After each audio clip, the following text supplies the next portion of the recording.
সম্মানিত বিনিয়োগকারী ভাই বোনেরা, আসসালামু আলাইকুম। আশা করি আপনারা সবাই ভালো আছেন, শারীরিকভাবে সুস্থ আছেন। মানসিকভাবে কিছুটা বিচলিত থাকলেও শারীরিকভাবে সুস্থ আছেন এই কামনায় আমি আজকে স্মার্ট ইনভেস্টর চ্যানেলের পক্ষ থেকে যেই আলোচনাটি করছি শেয়ার বাজারের। আর এটার শিরোনাম হচ্ছে, "বাজারের এই অবস্থা কেন?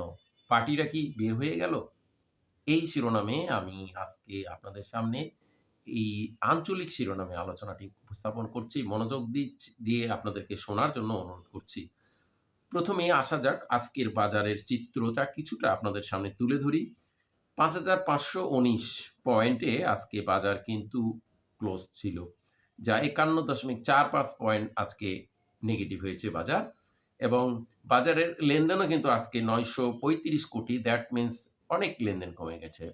একটা গত দিনের চাইতে আজকে ১২২২ থেকে ৯৩৫, ৩০০ কোটির মতো বাজারে লেনদেন কমে গেছে। যদিও কিছুটা ৩০০ কোটির কম। তো এই যে বাজারে লেনদেন কমে যাওয়া প্লাস বাজারে পরপর ৩ দিন আমরা দেখছি বাজার আ আ নেগেটিভ হয়েছে। এই বিষয়গুলো নিয়ে একটা পরিষ্কারভাবে আমি আপনাদের সামনে তথ্য-উপাত্ত সহ আপনাদেরকে এই বাজারের বিশ্লেষণ করছি। পার্টি বের হয়েছে কিনা এটা একটা প্রশ্ন আমি আপনাদের কাছে রেখেছি। এটা পার্টি বলতে আমি আঞ্চলিক ভাষায় এটা গ্যামলার, মেকানিজম পার্টি, স্মার্ট মানি বা প্রাতিষ্ঠানিক বিনিয়োগকারী বা যারা বড় বিনিয়োগ করে থাকে তাদেরকে আমি বুঝিয়েছি।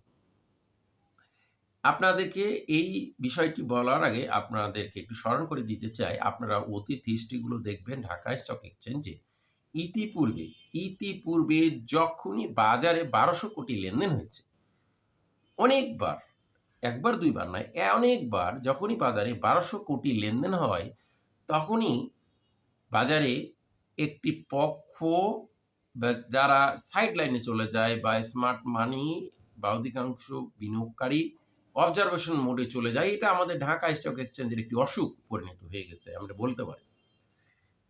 সেটাই কিন্তু এই বাজারের এই যে বাজার খারাপের কারণে খারাপ, এটার কিন্তু মুখ্য কারণ। আরো ২-১ টি বিষয় আমি আপনাদেরকে শেয়ার করব।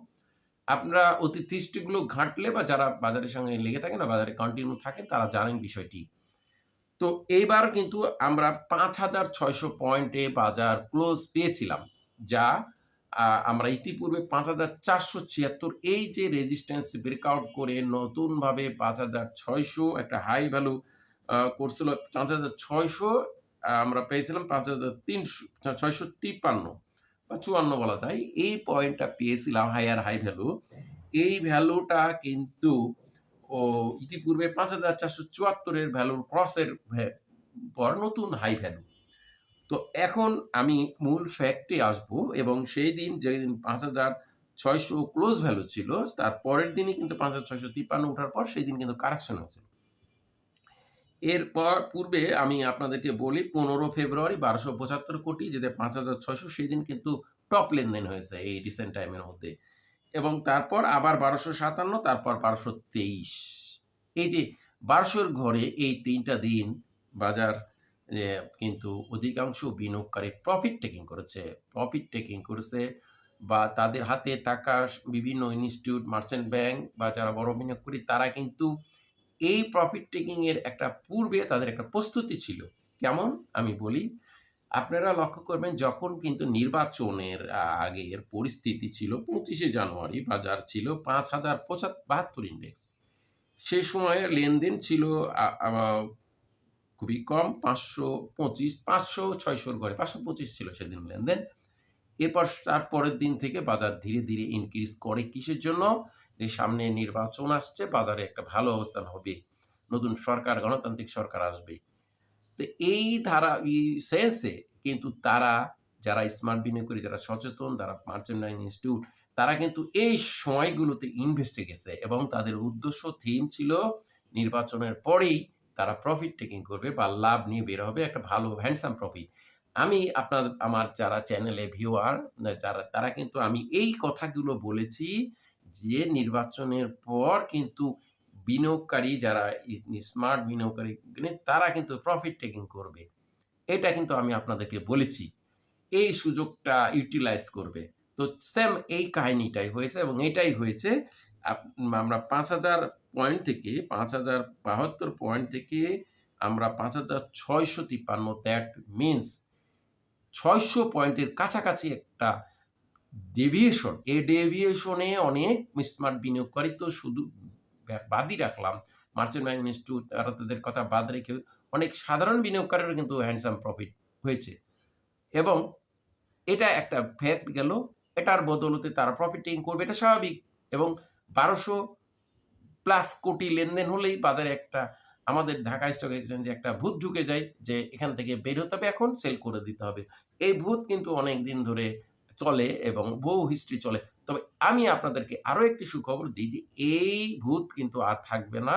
যখন আবার ১২০০ ৫০, ১৩০০ কোটি, ১৪০০ কোটি লেনদেন হতে থাকে, বাজার ভালো হতে থাকে, তখন কিন্তু মাথা থেকে এই ভূতটা চলে যাবে। তখন বাজার একটা স্টেবল পর্যায়ে, তখন আবার নতুন আরেকটা লেনদেনের ভূত জন্মাবে।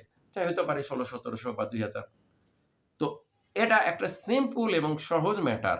এরপরও আরেকটা বিষয় ছিল, আ আমরা যেদিন ৫,৬০০ ইন্ডেক্স হয়েছিল সেদিন কিন্তু বাজারের ইন্ডেক্স RSI 85 প্লাস হয়ে গেছিল। ৮৬ র কাছাকাছি হয়ে গেছিল। তো RSI 85 গেলে প্রাতিষ্ঠানিক বিনিয়োগ ইনস্টিটিউট, মার্চেন্ট ব্যাংক এবং স্মার্ট বিনিয়োগকারী কিন্তু কখনো সেখানে থাকে না বা তারা প্রফিট টেকিং করে সাইডলাইনে যায়। এই যে RSI ৮৫ প্লাস তারা কিন্তু সাইডলাইনে চলে এসেছে এবং বিক্রি করে দিয়ে সেই সব ৩ দিনে দেখুন ১২০০ প্লাস কোটি লেনদেন, ১২২৫, ১২৭০, ৭৫, ৫০ এই ৩ দিন যে ১২০০ প্লাস কোটি লেনদেন হয়েছে, তারা কিন্তু এসব দিনগুলোতে প্রফিট টেকিং করেছে। প্রফিট বুক করে তারা এখন ওয়েটিং এ আছে। তারা নতুন করে ইনভেস্ট করে নাই। যার জন্যই এই যে বাজার আমরা আজকে পরপর ৩ দিন কারেকশন দেখলাম। এটা প্রফিট টেকিং বন্ধুরা।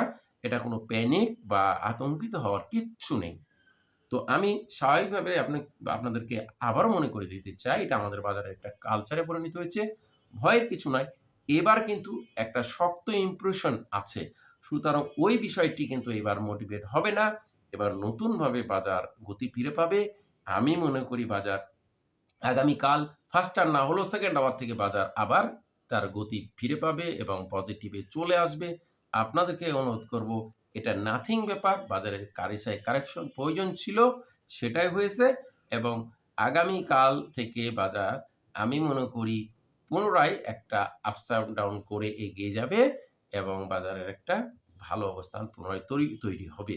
তো আপনাদেরকে আরেকটা অনুরোধ করব, সেটা হলো আপনারা বর্তমান বাজারে কোনো ইন্ডেক্সের দিকে নয়, আপনারা সেক্টর ওয়াইজ অথবা স্মার্ট মানি যেগুলোতে আছে অথবা যেসব শেয়ারগুলোতে ট্রানজ্যাকশন ভালো হচ্ছে এবং শেয়ারটি ইনক্রিজও করছে, লেনদেনও ভালো হচ্ছে, এ ধরনের শেয়ারগুলোর দিকে নজর রাখতে হবে। বাজারের দিকে নজর নয়, শেয়ারের দিকে নজর দিতে হবে। তাহলেই সাকসেস হওয়া যাবে ইনশাআল্লাহ। তো বন্ধুরা, আমার এই চ্যানেলটি যারা এখনো সাবস্ক্রাইব করেন, সাবস্ক্রাইব করবেন এবং আলোচনা ভিডিওগুলো লাইক দিয়ে শেয়ার করে দিবেন। আব্দুল মতিন চন এই ফেসবুক আইডিতে জয়েন হবেন। আজকে এই পর্যন্ত, সবাই ভালো থাকুন। আসসালামু আলাইকুম।